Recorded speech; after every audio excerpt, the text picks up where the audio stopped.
Imagine tearing out your company's heavy manufacturing equipment. Oh, wow. Yeah, literally auctioning it off at a massive loss just so you can clear enough space to rent out the empty room to a tenant. Right. And then, I mean, imagine sending out a press release that very same week declaring that your cash position is up and, momentum is building. It's just wild. Welcome to the wildly contradictory world of SEC Form 10Q. We are thrilled to have you with us for today's deep dive. Yeah, it really is the ultimate financial reality check, isn't it? Oh, absolutely. Today we're looking at Educational Development Corporation, or EDC. They're this niche educational publishing company. They specialize in children's books, educational toys, that sort of thing. Right.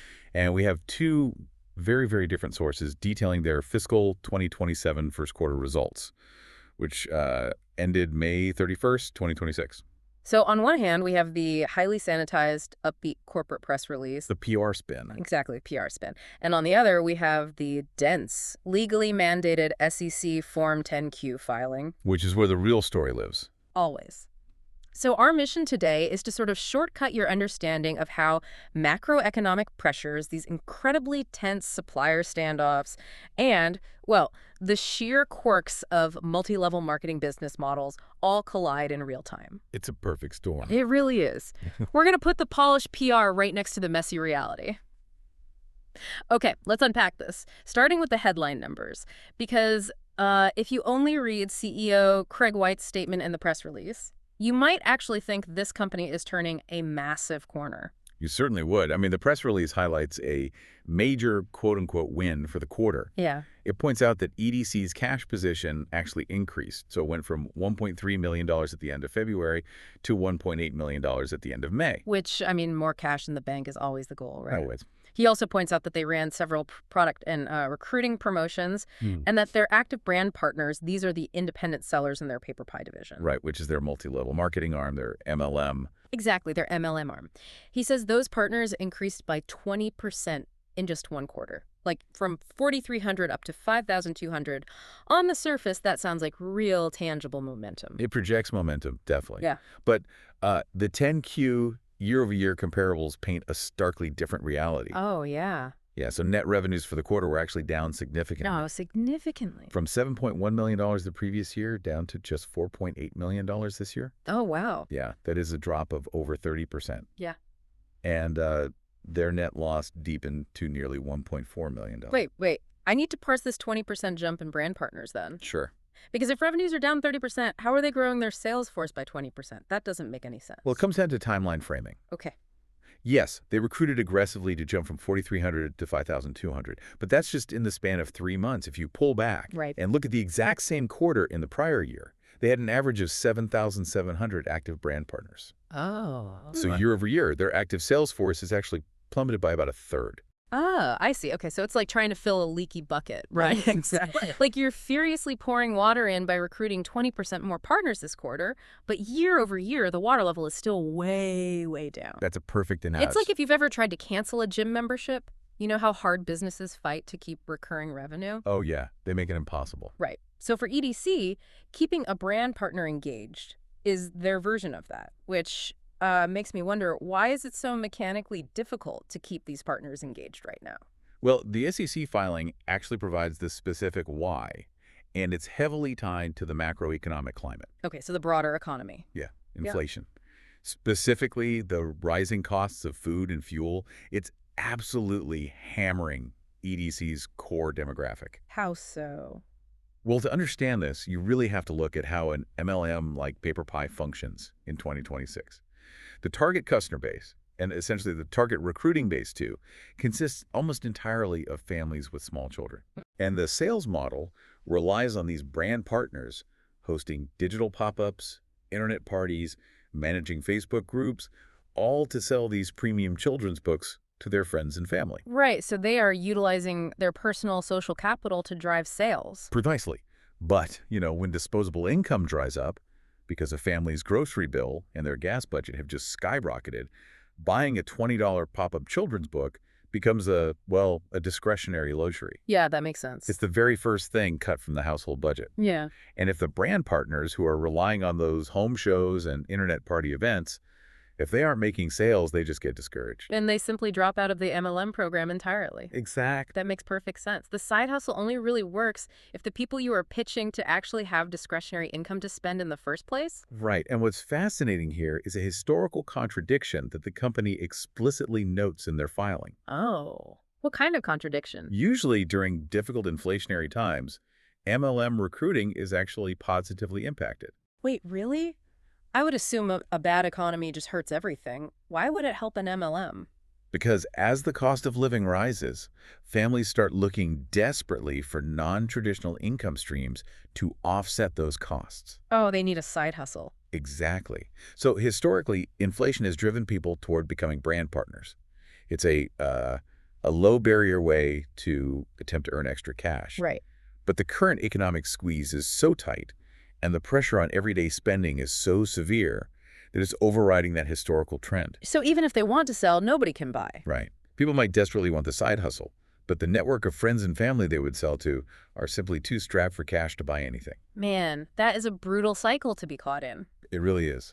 So if the broader economic inflation is effectively neutralizing their MLM model, their only real survival mechanism would be to pivot, right? Like maybe rely less on the MLM and more on traditional retail sales. You would think so. That would be the logical move.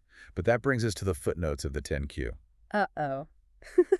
The dreaded footnotes. Yeah, where we find an internal existential threat that is arguably much more dangerous than the broader economy. It completely cuts off their ability to pivot. Wow. Okay, let's get into this. Who is the supplier and what is the threat? Significant portions of EDC's product offering are heavily concentrated with a single England-based publishing company. Okay. They're called Usborne Publishing Limited. And under a 2023 distribution agreement, EDC was subject to minimum annual purchase volumes, as well as specific letter of credit requirements. Wait, hold on. If their revenue dropped by over 30% from $7.1 million to $4.8 million, like you said, how on earth are they honoring a contract that requires minimum purchase volumes? Well, they aren't. Oh. Yeah. The 10Q explicitly states that EDC failed to meet the minimum purchase requirements. Yeah. And on top of that, they did not supply the required letter of credit. And just to clarify that mechanism for you listening, a letter of credit is essentially a guarantee from a bank, right? Like it guarantees that a buyer's payment to a seller will be received on time and for the correct amount. Exactly. It's financial security for the overseas supplier. Right. And EDC couldn't secure one. No, they couldn't. Because of these failures, Usborne now holds a contractual right to terminate their entire distribution agreement. Wow. Yeah, with less than 30 days written notice. 30 days? Are you kidding? For a company whose entire paper pie MLM model heavily revolves around selling these specific Usborne books. It is a ticking time bomb. That is insane. It absolutely is. Now, as of the filing, Usborne has not formally notified EDC of termination. Okay, well, that's something. Right. And if they do terminate, EDC is contractually allowed a 12-month window to sell off the remaining Usborne inventory. But, I mean, the tension between these two companies is palpable when you read the legal disclosures. Okay, well, here's where it gets really interesting. Oh, yeah. Because the 10Q outlines a major financial dispute buried right in the middle of this standoff. Yes, the rebate. Right, the rebate. Usborne is apparently refusing to pay a $1 million volume rebate that they owe EDC from purchases made all the way back in fiscal 2022. Yes. And EDC is actively disputing the cancellation of that $1 million rebate. Of course they are. But crucially, they haven't recognized it on their balance sheet. Why not? Because it is so highly uncertain if they will ever see a dime of that cash. I mean, for a company that only has $1.8 million in total cash equivalents right now. Having $1 million withheld by a hostile partner is a massive blow to their liquidity. It's devastating. It's a huge blow. But wait, it gets even more tangled. It does. Because of these contractual failures, EDC actually lost the rights to distribute Usborne products to their traditional retail customers through their publishing division. Right, they lost the retail rights. They can only use the MLM now. So what is Usborne doing with those retail rights? Well, Usborne is now actively selling its own products through discounted retailers in the U.S. market. Oh, wow. Completely bypassing EDC. Wait, so your biggest supplier is now literally your biggest competitor? Exactly. It's like running a franchised burger joint, but the corporate office opens a discount drive-through right across the street. That is exactly what it's like. I mean, how is an independent brand partner supposed to sell a children's book at full price to a family at an internet pop-up event? Right. when that same family can just go online or to a discount retailer and buy it directly from Usborne for less. They practically can't. And this synthesizes the true risk for EDC. Yeah. This standoff doesn't just threaten their supply chain, it actively destroys the morale of those 5,200 brand partners we talked about. Absolutely. If you are an independent seller, you rely on having exclusive access to premium products. That exclusivity is your only leverage. Right, it's the whole pitch. When your supplier undercuts you at retail, the entire value proposition of being an MLM partner just crumbles. Okay, so if Usborne is cutting them out and acting as a competitor, EDC's only logical path forward is to source and sell their own exclusive products, right? That would make sense, yeah. Like, why don't they just pivot to selling their own internally developed books? Because they are physically trapped by their own warehouse. Yeah, they have a massive, staggering backlog of aging inventory, combined with some very strict restrictions from their previous lenders. Yeah. And that completely paralyzed their ability to bring in new products. Oh, I saw the inventory numbers on the balance sheet, and I had to read them twice. They're crazy, right? EDC has over $21 million sitting in what they classify as non-current inventory. It's a staggering figure. By their own definition in the filing, non-current inventory represents over 2.5 years of anticipated sales. 2.5 years. Just sitting idle in warehouses, accumulating dust. That is, I mean, it's like stocking your pantry with 300 cans of soup because they were on sale, but now you have absolutely no cash left to buy fresh vegetables for tonight's dinner. Right. Why on earth would a company buy that much extra product? It stems from the complex geographical realities of international publishing. Most of EDC's products are physically printed overseas. Okay. We're talking China, Europe, Singapore, India, Malaysia, Dubai. All over the place. Yeah, and that global footprint results in incredibly long lead times. We're talking 4 to 8 months just to have a title printed, loaded onto a container ship, shipped across the ocean. Processed through a U.S. port. Exactly. Processed through customs, and finally put on a train to their warehouse in Tulsa, Oklahoma. Okay, so because the supply chain is so incredibly long, they have to predict what customers will want nearly a year in advance. Yes. And to secure those long-distance production runs, they have to meet massive minimum order requirements from the overseas printers. Ah, I see. So in the past, anticipating future sales growth that, frankly, never actually materialized, they aggressively overordered. And now they're paying the price. Literally. Yeah. The 10Q mentions this inventory carries higher risks for storage damage and the aging of topical content. Oh, for sure. Because books don't stay pristine in a warehouse forever and, educational trends change. But the physical storage wasn't even the most damaging part. Really? Well, what? The real damage came from their previous bank. Because their financial performance had dropped so severely, their previous lender placed strict purchasing restrictions on EDC. Oh, wow. This meant EDC was financially and legally prevented from buying new titles. So they are sitting on a mountain of old books, and the bank is saying, you can't buy a single new item until you sell what you already have. Exactly. But in publishing, and especially in a direct sales MLM model, new is what drives excitement. Of course. New is what gives a brand partner a reason to call a previous customer. By starving the paper pie division of fresh products, the bank effectively guaranteed that revenues would continue to drop. It was a classic corporate death spiral. Jeez. But in March of 2026, they executed a major turnaround maneuver. They secured a new $2.0 million revolving credit line with a new lender, Regent Bank. Okay. This new loan allowed them to pay off the old bank, completely lift those crippling purchasing restrictions, and finally start ordering fresh titles conservatively. Okay, just to clarify for anyone unfamiliar, a revolving credit line isn't like a traditional mortgage where you get a lump sum, right? Right. It acts more like a massive corporate credit card. They can borrow what they need, pay it back as they sell books, and borrow again up to that $2 million limit. That is a perfect way to describe it. It provides flexible liquidity. But hold on. The 10Q notes this loan has a variable interest rate tied to the U.S. prime rate plus 2.00%. Yes, it does. At the time of the filing, the prime rate was 6.75%, making EDC's total interest rate on this lifeline a whopping 8.75%. Yeah, it's high. That is incredibly expensive money for a company that is already losing $1.4 million a quarter. Aren't they just trading a supply chain problem for a massive debt servicing problem? It is a massive risk.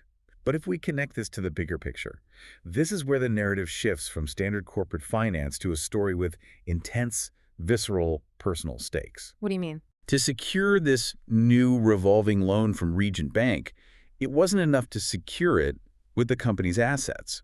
The receivables, the remaining equipment, the land. The bank wanted more. The lender required a personal guarantee from CEO Craig White. Wow.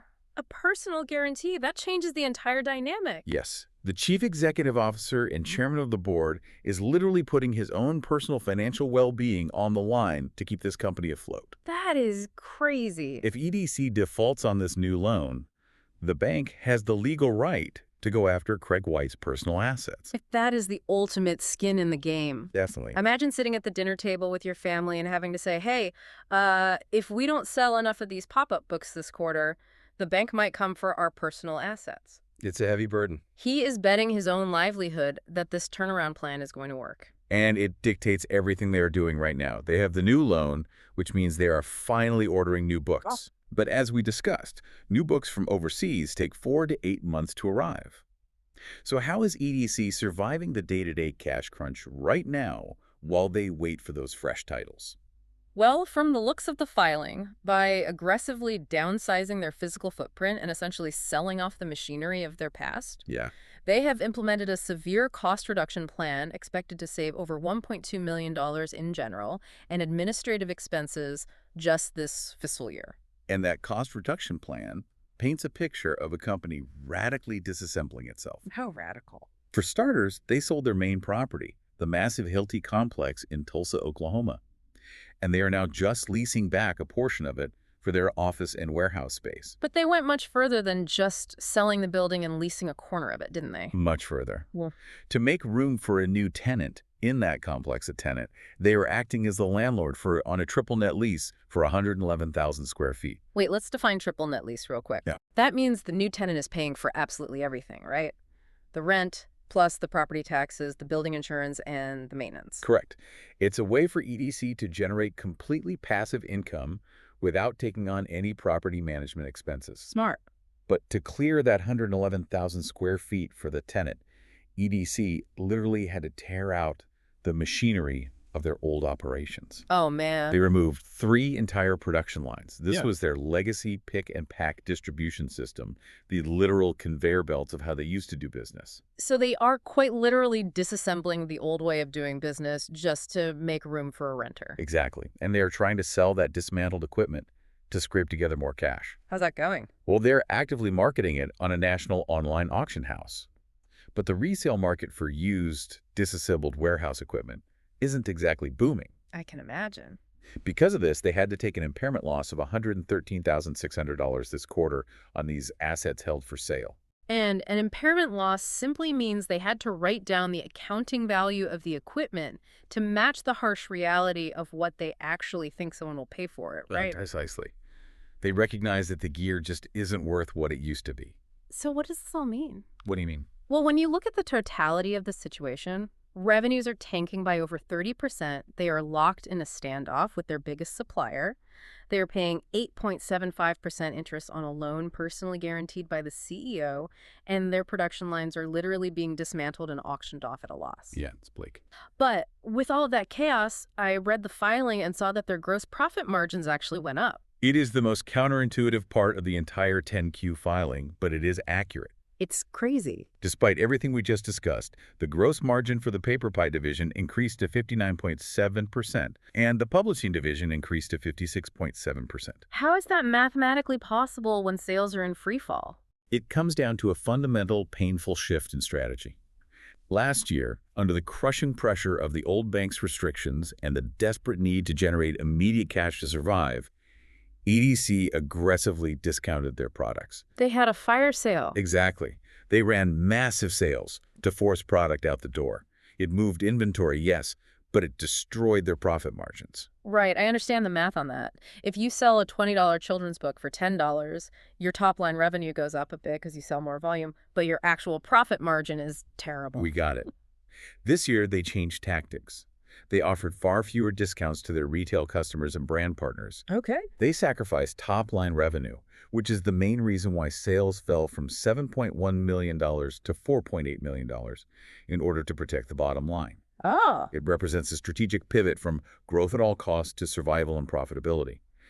They are accepting that they are a much smaller company right now, but they are demanding that the sales they do make actually put money in the bank. And we can see the sheer focus on mechanical expense control everywhere in this filing. Oh, absolutely. Because they are shipping fewer but more profitable boxes, their shipping and handling costs dropped massively from $805,000 down to $571,000. Right. And by holding the line on prices, even with a net loss of almost $1.4 million, they actually managed to generate positive cash flow from operations to the tune of $564,000. Which is huge. They did this by aggressively drawing down that massive $21 million inventory backlog we talked about earlier. Every time they sell one of those 300 cans of soup, even if it takes a while to find a buyer, it converts dead inventory sitting on a shelf into actual cash in the bank. And as the CEO noted in the sanitized PR we started with, that strategy is exactly what bumped their cash up to $1.8 million. Exactly. It's a game of inches right now. They are buying time. Time for the new books ordered with the Regent Bank loan to cross the ocean. Time for those new books to excite the brand partners. And, time to rebuild the sales force. It is an incredibly delicate mechanical operation to keep this company breathing. It really is.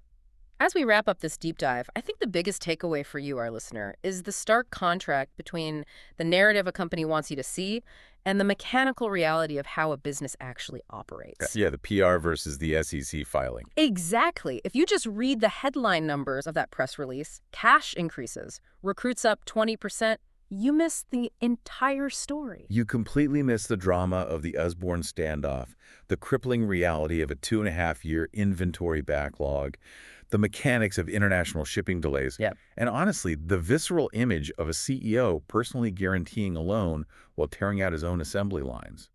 The real story, the true mechanics of corporate survival, is almost always buried in the dense, dry footnotes of the SEC filings. It's a classic turnaround attempt against massive macroeconomic and internal odds, and it leaves us with so much to watch for in their next quarter. Definitely. Will Usborne finally pull the contract? Will the new books arrive from overseas in time to save the fall selling season? Well, this raises an important question, one that ties everything we've discussed back to you and the broader economy. It's a paradox built right into the mechanics of EDC's business model. What's the paradox? We discussed earlier that the 10Q explicitly notes how inflation and economic hardship traditionally push people toward MLM side hustles out of desperation. Right. Right now, the economy is so tough that it's suppressing the customer's ability to buy. But imagine a scenario where inflation cools down, gas prices drop, and the U.S. economy actually significantly improves over the next year. Okay, if that happens, families have more disposable income. They start buying pop-up children's books again. That's a clear win for EDC, right? Right. On the surface, yes. But here is the provocative thought for you to ponder. If the economy improves, does the easing of economic pressure help EDC's target demographic buy more books? Or does it eliminate the financial desperation that drives their brand partners to sell the books in the first place? If families aren't struggling to pay for groceries, will they still feel compelled to host internet party events on a Tuesday night just to earn a small commission? I see what you're saying. It is a delicate balance, and EDC's ultimate survival depends on landing right in the middle of it. Wow. So they mechanically need an economy that is just bad enough to make people want to sell, but just good enough to make people want to buy. Exactly. That is a very thin tightrope. It really is. Thank you for joining us as we explored the messy, fascinating reality just outside the frame of EDC's corporate PR. Keep checking those footnotes, and we'll see you on the next deep dive.